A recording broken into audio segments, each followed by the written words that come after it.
सर्वांचं पुन्हा एकदा टर्निंग पॉईंट्स ऑनलाईन एज्युकेशन प्लॅटफॉर्मवर हार्दिक स्वागत आहे. बघा, आपण काय पाहत आहोत, मानवी ज्ञानेंद्रिय पैकी आपलं मानवी डोळा हे झालेलं आहे.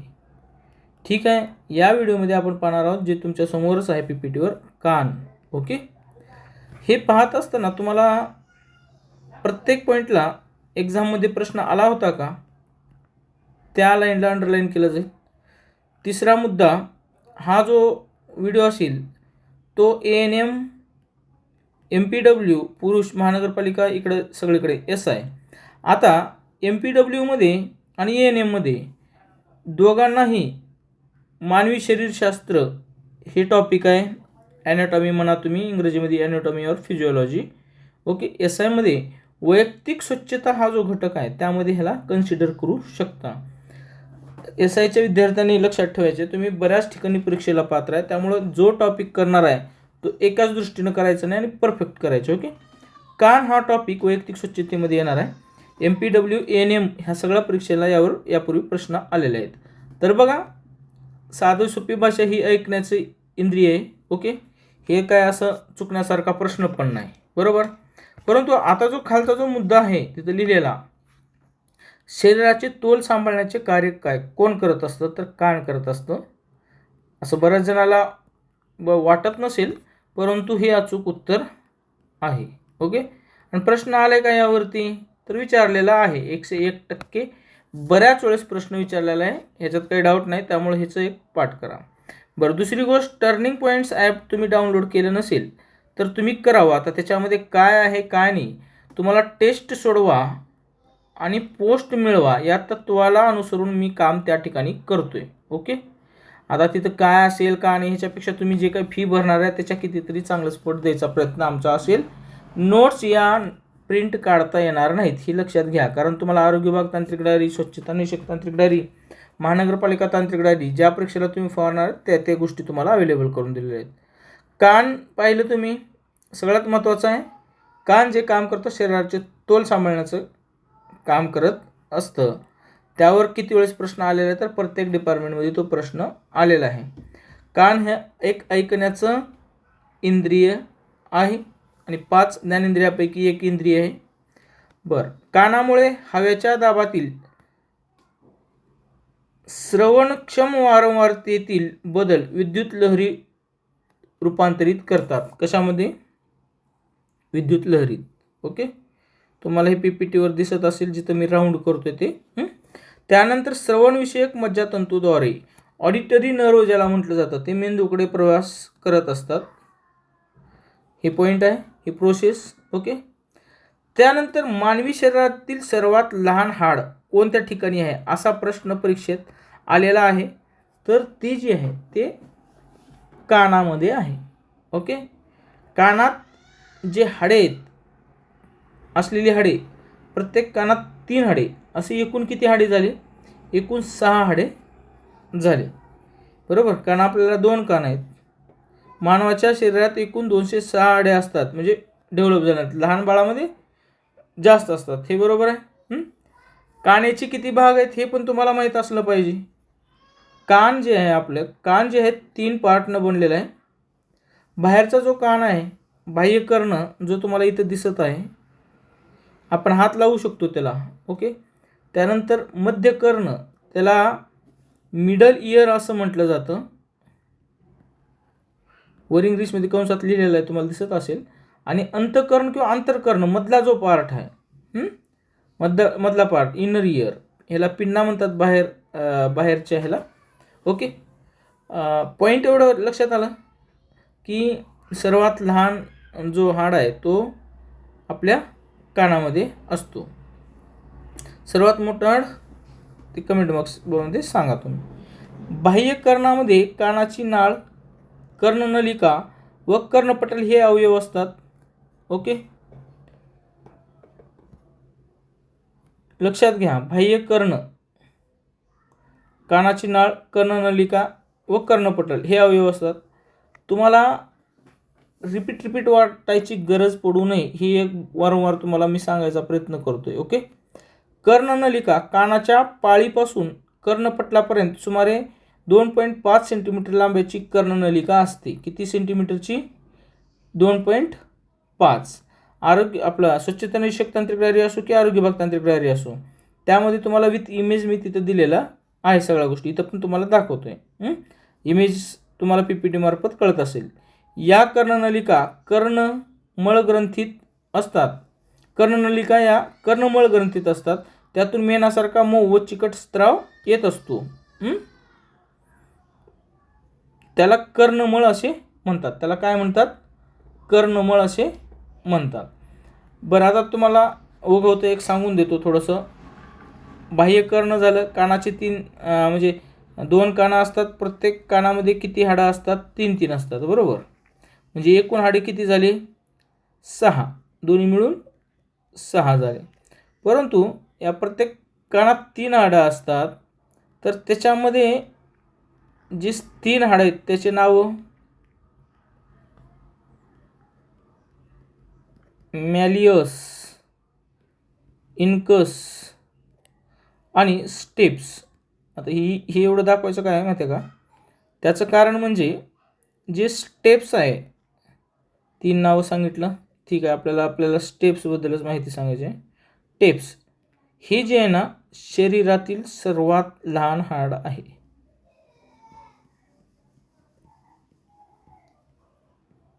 ओके, हे 3 हाडाचं झालं. कानाचे 3 भाग: बाह्य कर्ण, मध्य कर्ण, अंतकर्ण.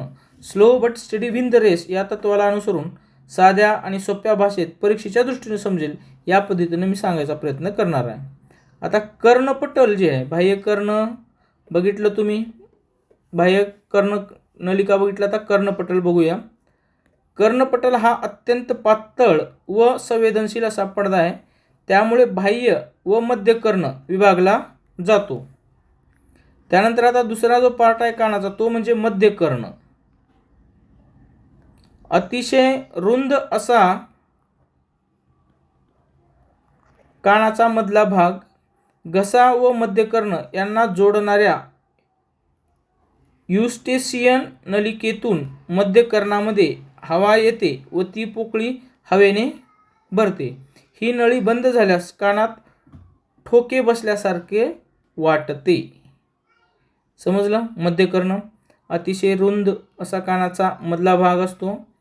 घसा व मध्य कर्ण, घसा आपला तुम्ही हात लावून बघा, यांना जोडणाऱ्या युस्टेशियन नलिकेतून मध्य कर्णामध्ये हवा येते व ती पोकळी हवेने भरते. ही नळी बंद झाल्यास कानात ठोके बसल्यासारखे वाटते. ओके, आता मध्य कर्णामध्ये 3 हाडं आहेत.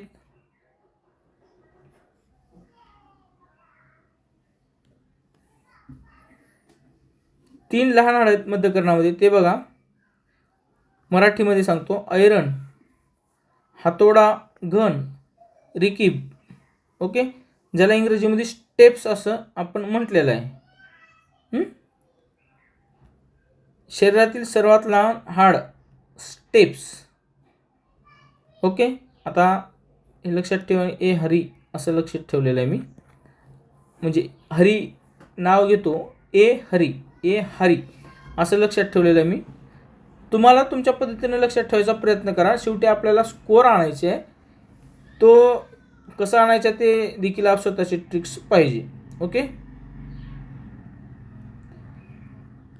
आता एक सांगायचं आहे की कानाच्या जे पडद्या असतात, पडद्यावर आढळणाऱ्या ध्वनिलहरी 3 हाडांच्या साखळीद्वारे अंतर्कर्ण जे आहे, आता जो 3ऱ्या क्रमांकाचा, त्याच्यावर पोहोचलं जातं.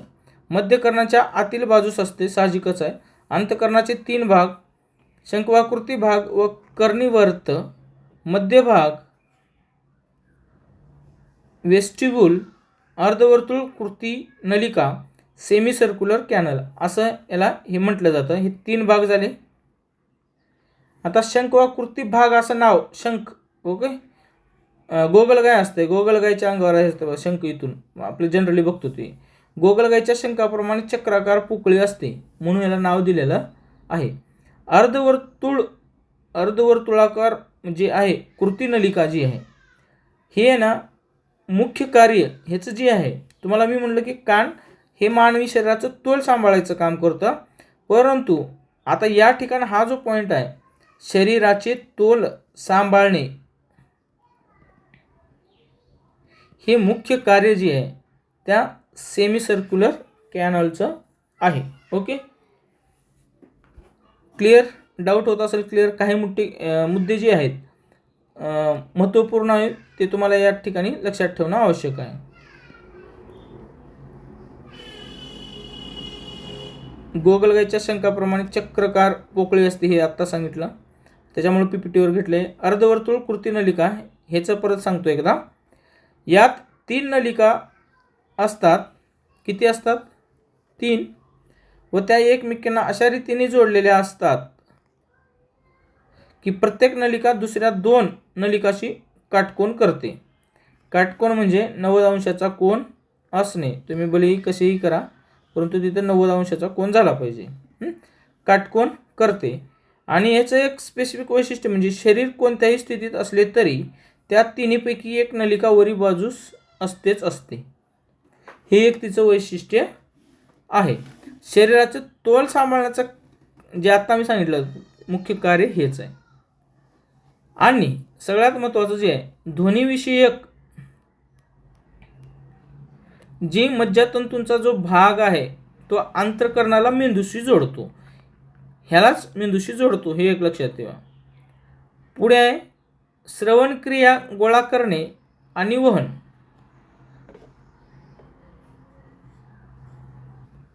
थोडक्यात हा जो मुद्दा आहे तो म्हणजे आपण ऐकतो कशी किंवा ऐकण्याची प्रक्रिया कशी होते, श्रवण क्रिया कशी होते, हे या 2-3 पीपीटी मार्फत आपण क्लिअर करणार आहोत. बाह्य भाग, ज्याला आपण पिन्ना इंग्रजीमध्ये म्हणतो, बाह्यकर्ण म्हणतात, तो ध्वनी गोळा करतो. म्हणजे जे आहेत अडवून ध्वनिविषयक नलिकेतून ऑडिटरी कॅनल कर्णमध्याच्या पोकळीत इयरड्रम वाहून नेला जातो. कशामार्फत? ध्वनिविषयक नलिकेच्या ह्याच्यामार्फत. त्यानंतर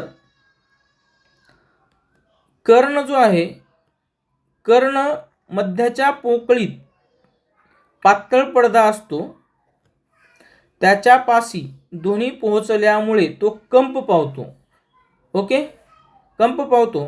जेव्हा माध्यमातील संपीडन कर्णमध्ये पोकळीत पोहोचते तेव्हा पडद्याच्या बाहेरील दाब वाढतो आणि कानाचा पडदा आत जो आहे तो ढकलला जातो. तसेच जेव्हा विरलन, संपीडन विरलन, हे तुम्हाला माहिती आहे ना, असं दा हे काय संपीडन आणि विरलन, तुम्ही माझ्या मते आता तुम्हाला मी शिकवतो, ही फिजिक्सचा पार्ट आहे, फिजिक्समध्ये तुम्ही ते पाहिलं असेल. तसेच जेव्हा विरलन पडद्यापाशी पोहोचते तेव्हा कानाचा पडदा कंप पावतो व बाहेरच्या बाजूने हलतो. काय होते? हलतो तो कान. त्यानंतर कानाच्या पडद्यावर आदळणाऱ्या ध्वनिलहरी 3 हाडाच्या साखळीद्वारे अंतःकरणाला पोहोचविल्या जातात. कंपने विस्तारित होतात आणि कानाच्या आतील भागात वाहून नेली जातात. बघा, ही सगळी प्रोसेस तुम्हाला इथं पीपीटी मार्फत कळत असेल. त्यानंतर मेंदूपर्यंतचा प्रवास कसा होतो ते आपण पाहूया. कर्णावर्तमध्ये कॉक्लिया कानाच्या पडद्यापासून आलेली कंपनी स्वीकारली जाऊन त्याचे रूपांतर तंतूंना जो आहे तो उत्तेजना देणाऱ्या विद्युत लहरीत होते आणि ध्वनिविषयक मज्जातंतूंचा भाग अंतःकरणाला मेंदूशी जोडतो. ओके, त्यानंतर कर्णावर्तामुळे ध्वनीचा दर्जा म्हणजेच उच्चता किंवा तीव्रता ओळखू येते. ते ध्वनिविषयक मज्जातंतूद्वारे मेंदूकडे पाठवले जातात. नंतर मेंदू त्यांचा ध्वनी रूपात अर्थ व्यक्त करतो.